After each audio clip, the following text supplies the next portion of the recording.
Hello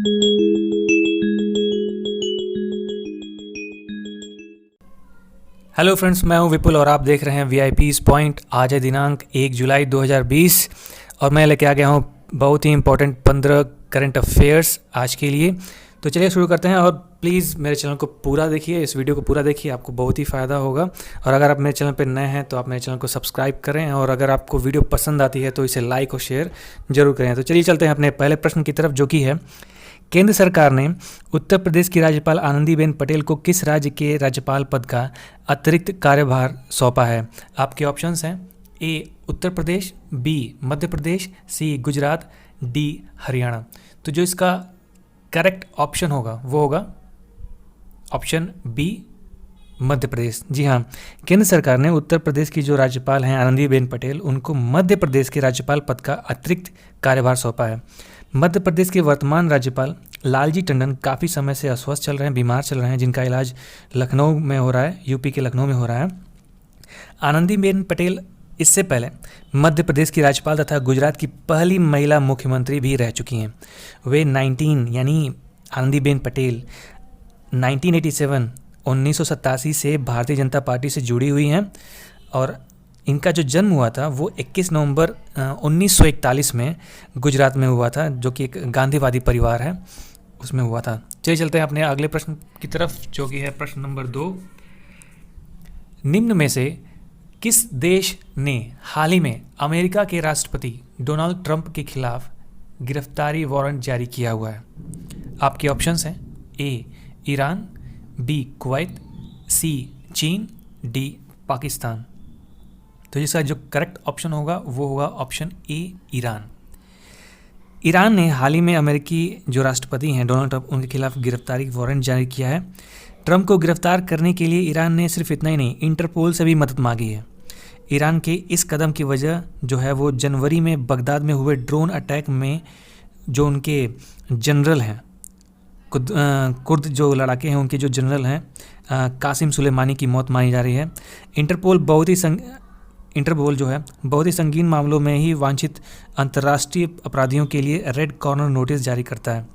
इसके बाद जो वहाँ के लोकल अधिकारी होंगे अपने देश की ओर से उस वांछित यानी जो अपराधी है उसको गिरफ्तार करने के लिए इंटरपोल से जो है अनुरोध करते हैं। ये नोटिस संबंधित देश को वांछित की गिरफ्तारी अथवा उसे प्रत्यापित करने के लिए मजबूर नहीं कर सकता।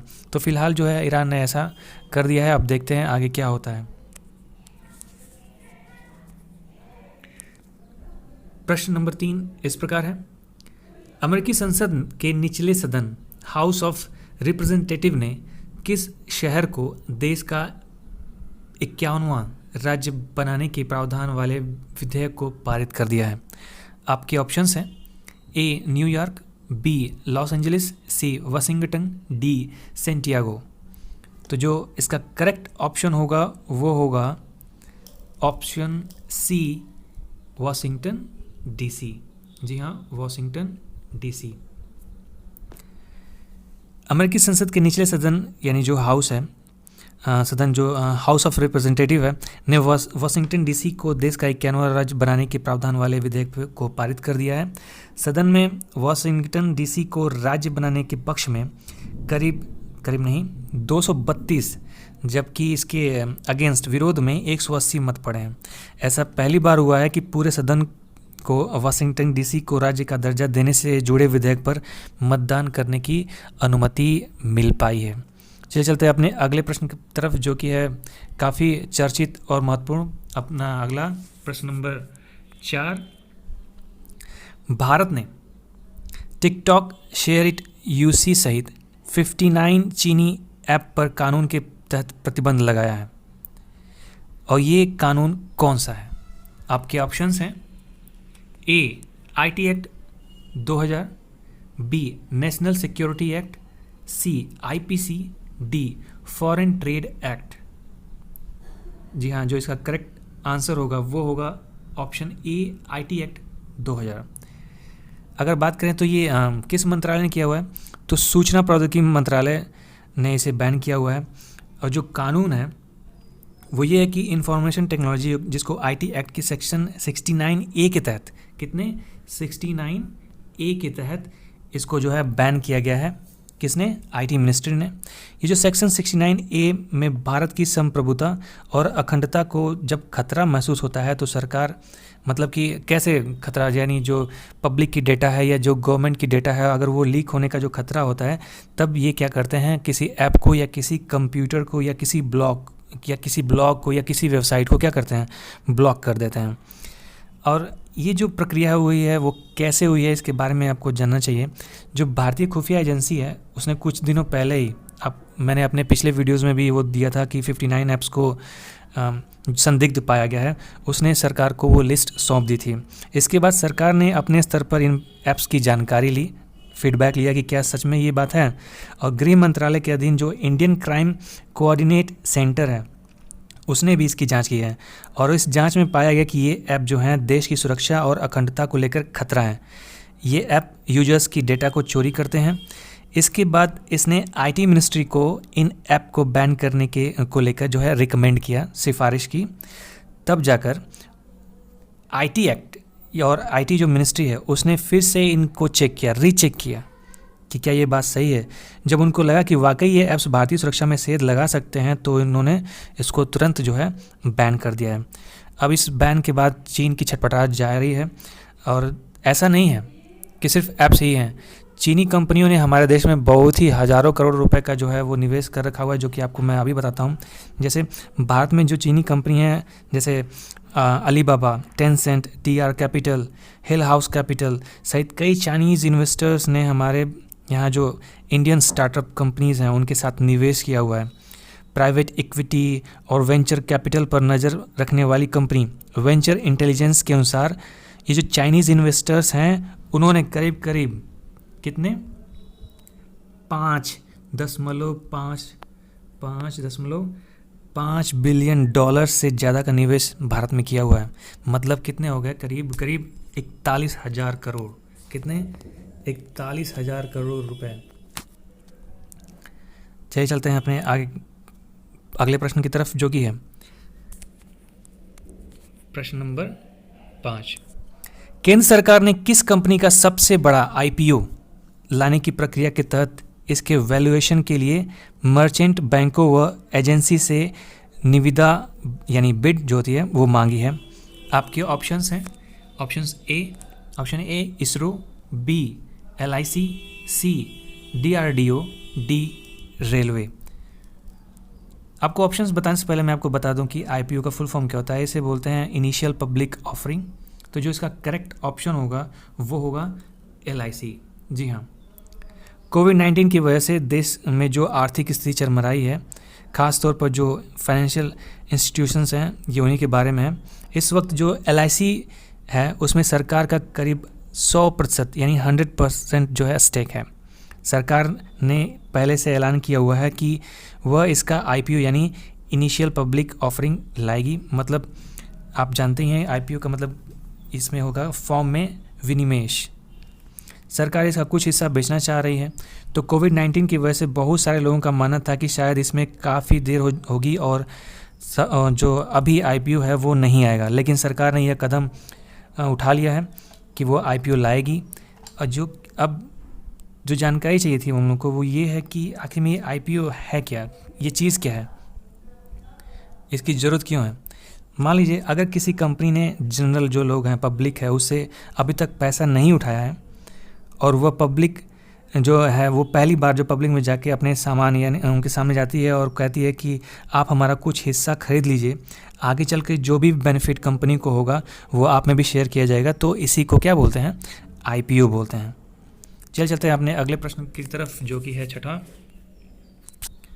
प्रश्न है, पीरामल फार्मा में किस कंपनी ने 49 करोड़ डॉलर यानी 3,700 करोड़ रुपए के निवेश का ऐलान किया है? आपके ऑप्शंस हैं कार्लाइल ग्रुप, रिलायंस इंडस्ट्रीज, सी सन फार्मा, डी माइक्रोसॉफ्ट। तो जो इसका करेक्ट ऑप्शन होगा वो होगा ऑप्शन ए कार्लाइल ग्रुप, जो कि एक अमेरिकी इक्विटी फर्म है। इसने पीरामल फार्मा में करीब 20% हिस्सेदारी का अधिग्रहण करने का ऐलान किया हुआ है। इसके लिए इसने 3,700 करोड़ रुपए जो है वो कंपनी को मिलेंगे। ये जो कार्लाइल ग्रुप है उसने बीते 2 महीने में भारत में ये अब तक का सबसे दूसरा बड़ा निवेश किया हुआ है।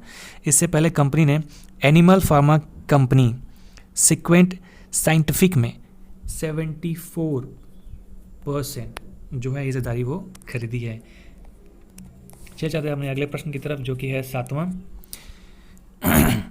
One nation one card ration card योजना कब से लागू होगी? One nation one ration card योजना कब से पूरे देश में लागू हो जाएगी? आपके ऑप्शंस हैं 30 जून 2020, 1 जुलाई 2020, 1 जनवरी 2021 और लास्ट है 1 जुलाई 2021।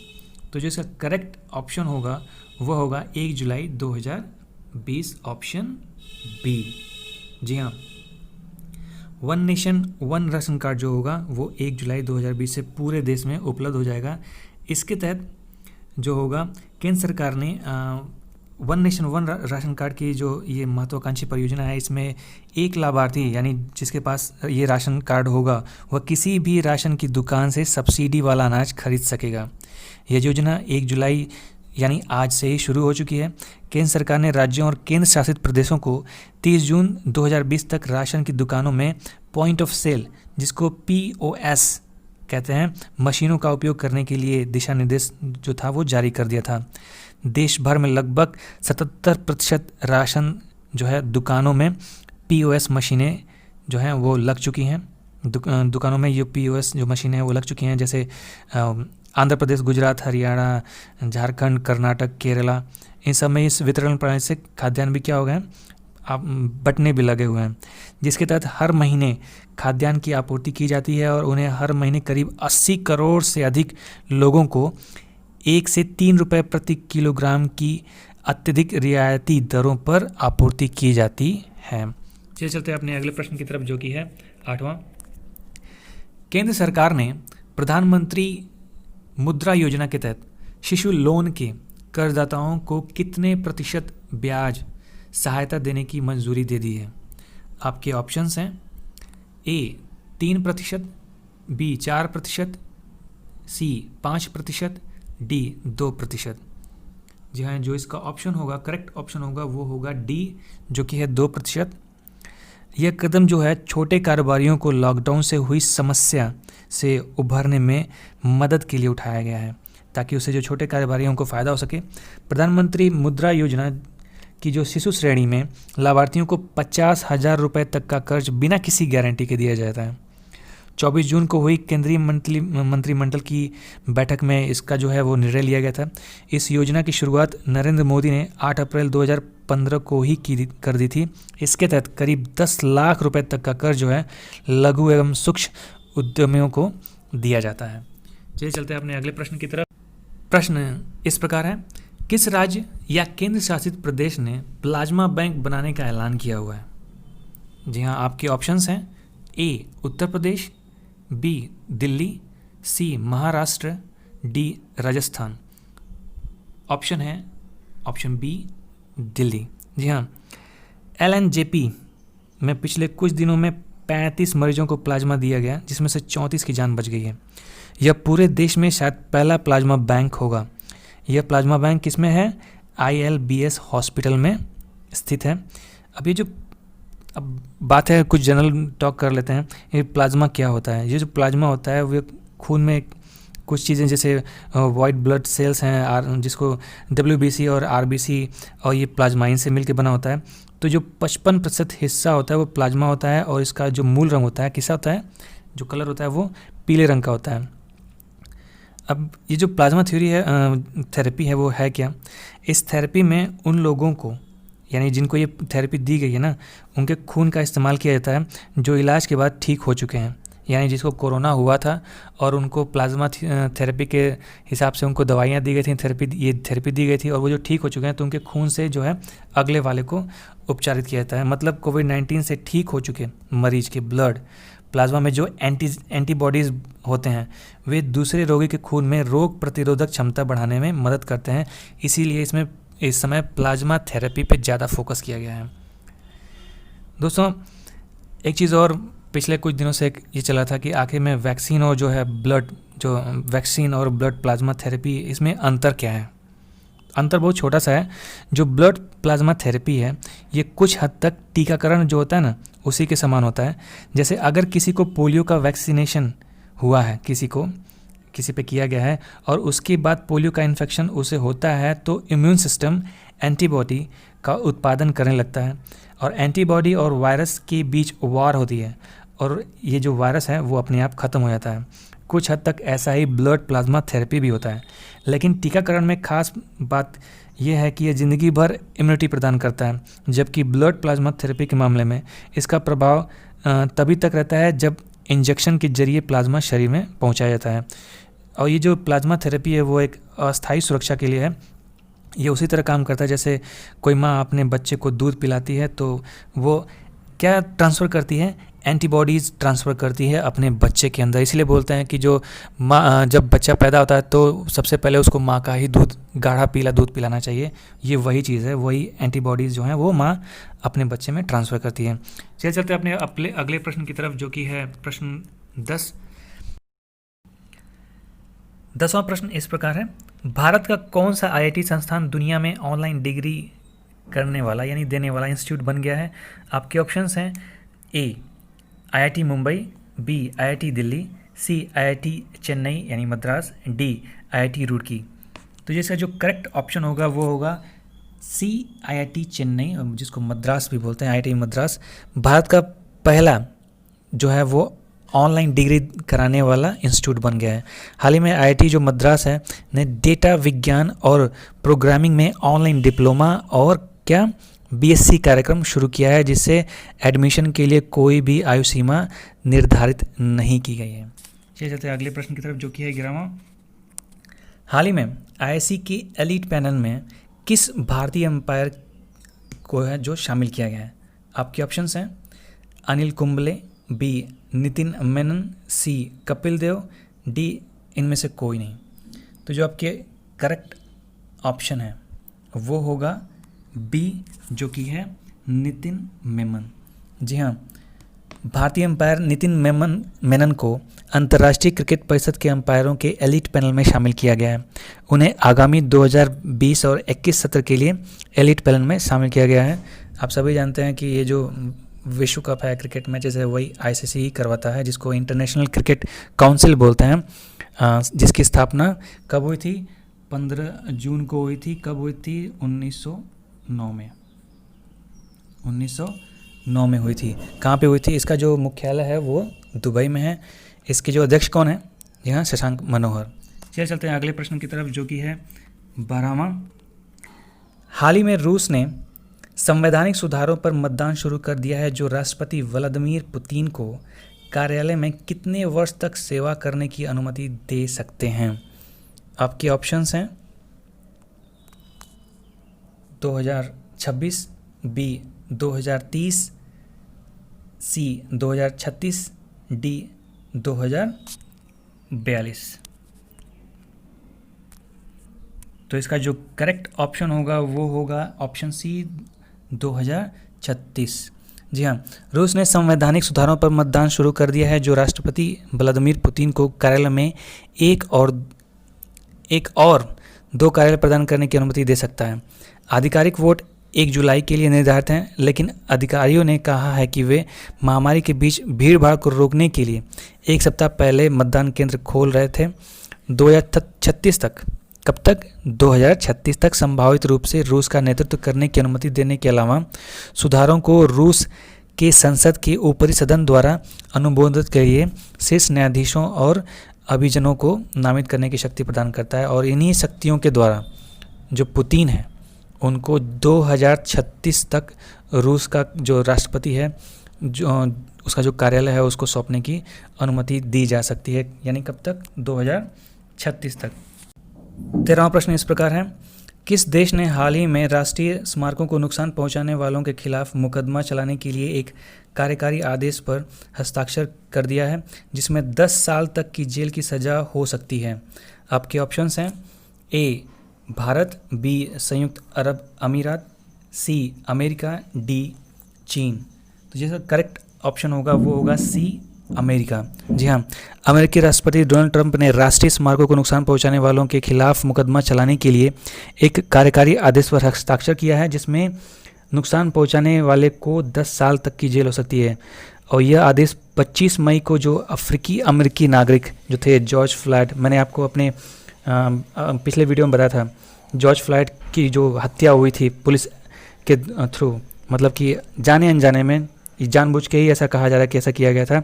उसके तहत जो वहाँ के नागरिक थे, खासतौर से श्वेत लोगों ने फ्लॉयड के समर्थन में जो था वहाँ पे विरोध प्रदर्शित किया था, और वहाँ के जो भी स्मारक थे और वहाँ पे काफ़ी आगजनी हुई थी। तो इसी घटनाओं से बचने के लिए वहाँ के जो राष्ट्रपति डोनाल्ड ट्रंप ने ये जो है अध्यादेश जारी किया था।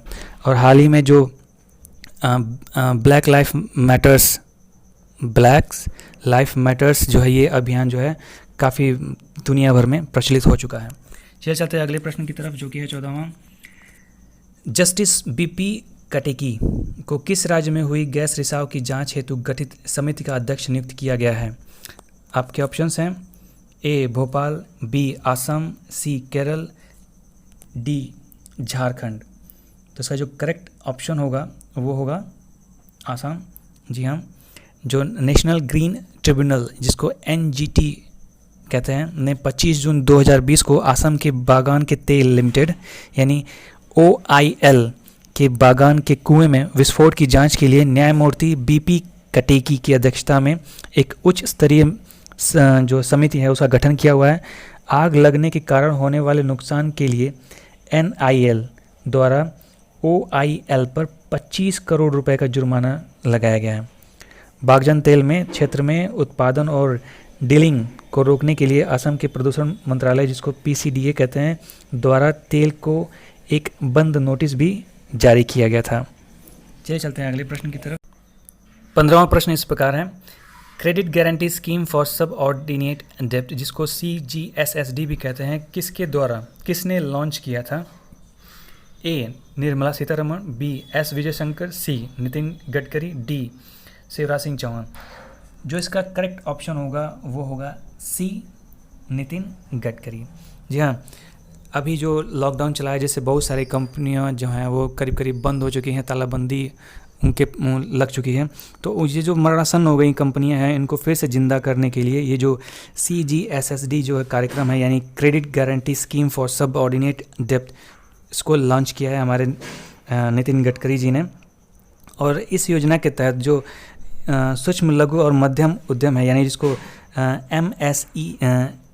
ME भी कहते हैं, SMME भी कहते हैं, के तहत जो ये जो संस्थापक हैं उनकी जितनी हिस्सेदारी होगी उसका 15% या 75 लाख रुपए जो भी कम हो के बराबर क्रेडिट दिया जाएगा।